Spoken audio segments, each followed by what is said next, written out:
Diphthong shifts, well, difficult to know whether to put these in estuary English or not. They certainly belong in Cockney. This is where instead of face you get face. Face, I think a lot of you have noticed this. Today becomes to die. What's your name becomes what's your name.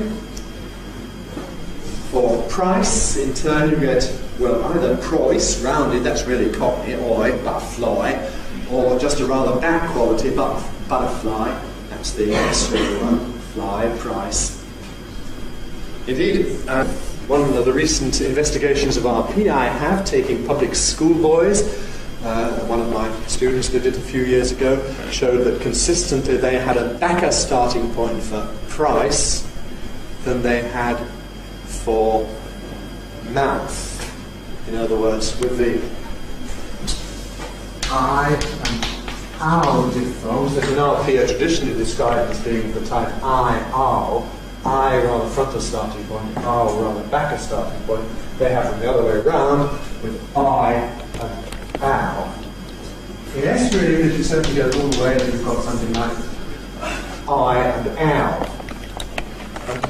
Comparing these two, the vowel of price and the vowel of mouth, can therefore be quite a good way of finding this out. Choice becomes choice, closer starting point. Oh, rather open a goat.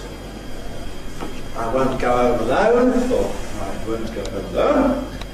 And this ow. Now, in words like mouth, in real broad Cockney, you get ow, mouth. There's another of these patter songs that goes, oh, what a mouth, what an orphan south. Blimey, what a mouth he's got.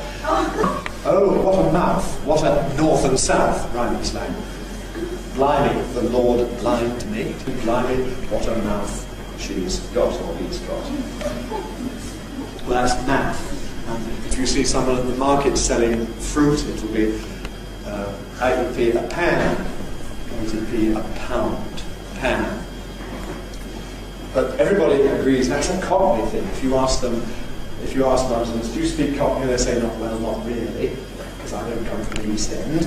And then you say, well, can you think of anything that's different between Cockney and the way you speak yourself?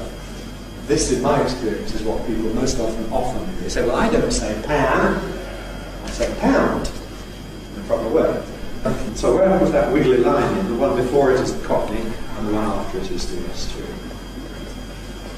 E and U have rather noticeably diphthongal variants instead of positions. So instead of 1, 2, 3, you get 1, 2, 3.